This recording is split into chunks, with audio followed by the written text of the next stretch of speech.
This happens only once a year in the US. The FlightSimExpo this year was a trip to remember. Today, I'd like to share on what my experience was attending this event, and to answer a simple question at the end.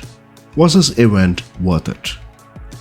Over the last 4 years in particular, there has been quite a commotion of changes in the space of flight simulation.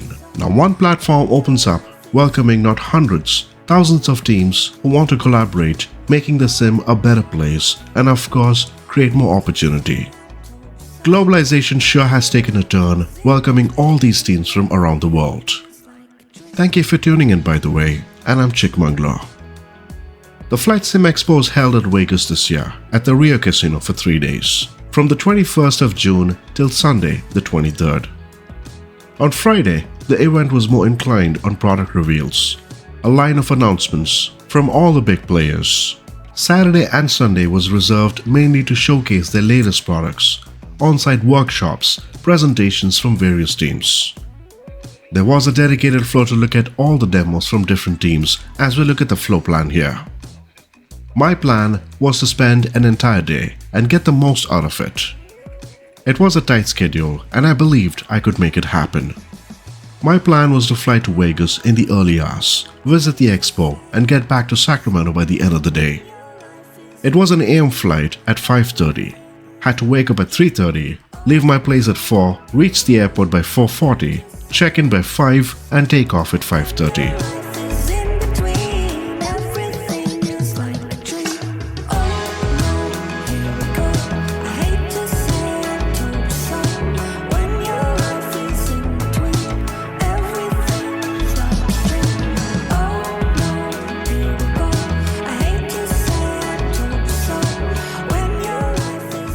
It was a short flight where it hardly took 55 minutes from Sacramento to Vegas. Now the weather at Sac was perfect, nothing to complain. Although it felt hot at Vegas as I landed, the excitement about the expo made me forget about the weather.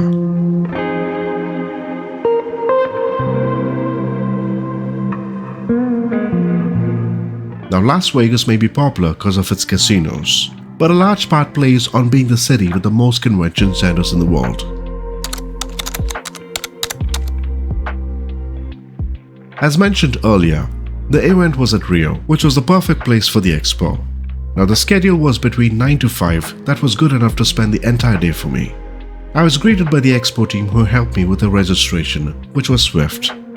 Right after receiving the badge with the orange lanyard, I was all set to enter the hall. But before that, it was time to pick up some goodies for sure, and each of these things was sponsored, including the coffee. It's always a collaboration from different teams to make the event successful, and each of them try to sponsor something or the other. Let's look at the floor planning here. More than 70 different teams had their booths, and some booths were fairly larger, while some booths were small, making all of them interesting with their own set of products and add-ons. The Pavilion Ballroom was the main place of action that welcomed all these teams. As we can see, seminars were held at the Brasilia Ballroom. While the map looks small, this was quite the space and a perfect venue for an expo like this. I started off with the National Stole booth, which is a competition that highlights the thrill of short takeoffs and landings within the GA community. Now this event is showcased both on the sim, which is MSFS, plus in person at real-life events across the country. And right next door were Got Friends, a developer who has been popular with a variety of aircraft.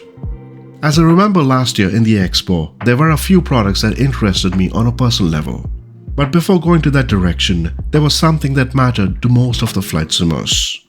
Just a couple of years ago, this hobby would cost us in thousands to invest on having a good flight simulator.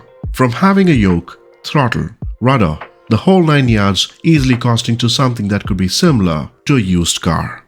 Yes. With globalization and more exposure to the sim, we have teams across the world who are willing to offer us the same experience as other big teams. And one such team I saw in this event was Winwing.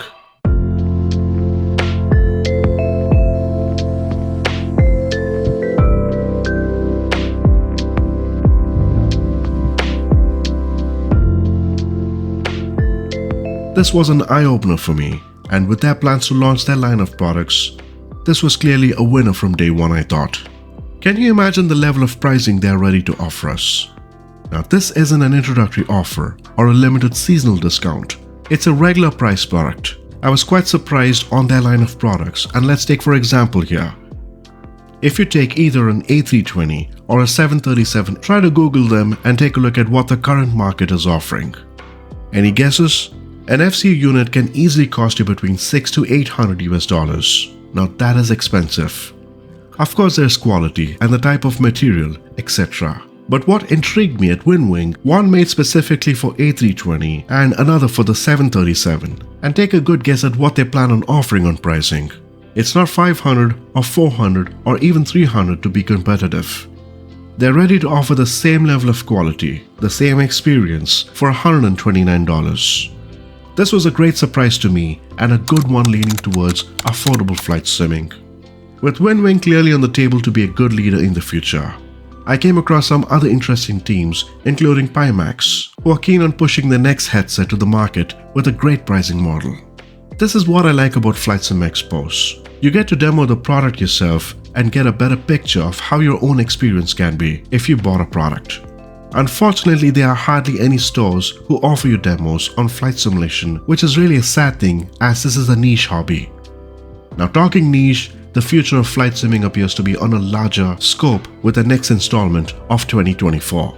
With the introduction of Xbox gaming and cloud gaming, this can easily open doors for many players around the world where the market can get more favorable for us. Imagine this, more the competition outside, the better for us in terms of not just pricing, quality as well, and that's how WinWing has appeared.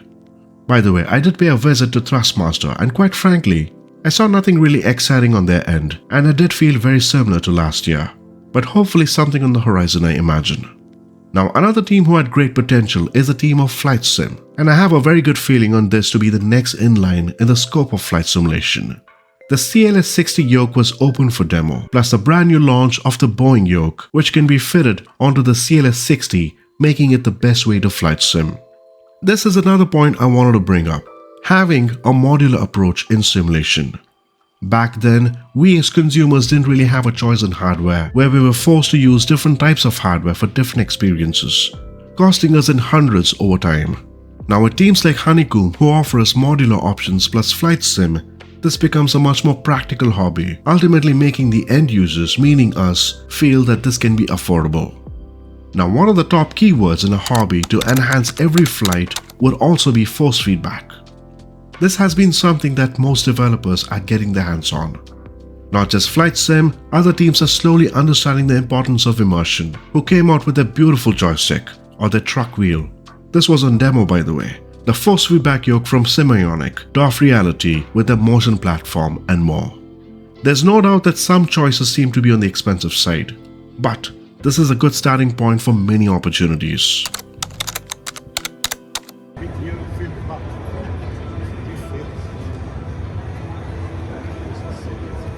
Wow, that is good. Oh my god. That's pretty good. Wow. Yeah, it's great. Oh my god.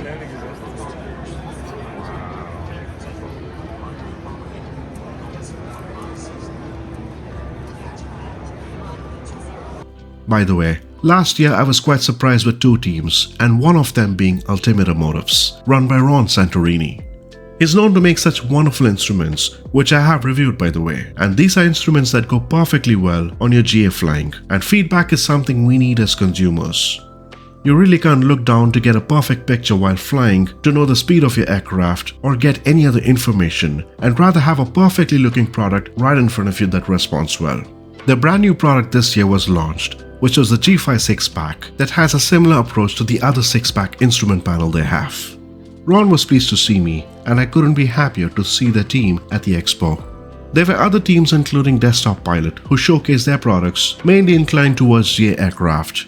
It was nice to see a good mix of GA aircraft lovers and commercial pilots throughout the expo, and a little bit of focus on jet flying simulation. Now in terms of meeting other folks, I was extremely pleased to meet Mark from SimHangar, who was busy doing his thing as you can see. Overkill Simulations, SimFanatic, Ivan Sky, who was kind enough to spend some time on his busy schedule to give me some great tips on using navigation plus other YouTubers. It is great to meet a few channel viewers, including Tyler, who was kind enough to share a good few words, and I couldn't feel lucky enough to be within this community.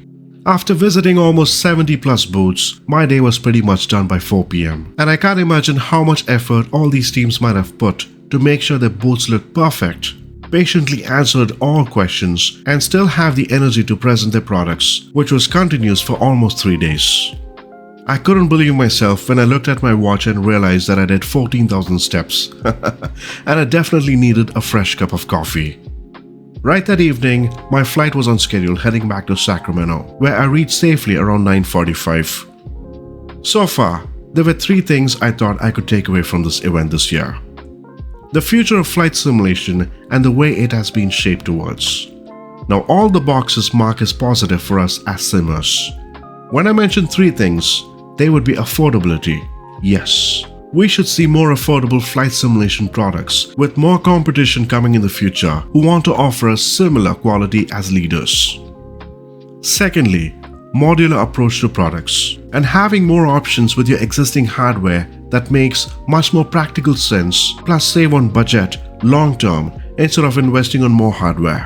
And lastly, force feedback, which would be the norm in the coming future. It's all about how more realistic your experience can be. Now in the beginning of the video, I asked a question if it would be worth a visit to the FlightSimExpo. Here's my honest take. If you haven't visited an expo at all, you have to pay a visit and it is fun. You get to meet so many simmers out there and learn a lot of things. You can improve your own experience. And if you think you missed anything at the expo this year, not really. Everything is transparent today and live to you online. Yes, the experience is great to visit, but if you couldn't visit, don't feel bad about it. And I really hope I covered the most out of the expo today. Now the next year, FlightSimExpo has been planned to be at Providence in Rhode Island. The future would tell us on what's in store for us next. I really hope you liked this video and thanks for watching. Until next time, bye bye for now.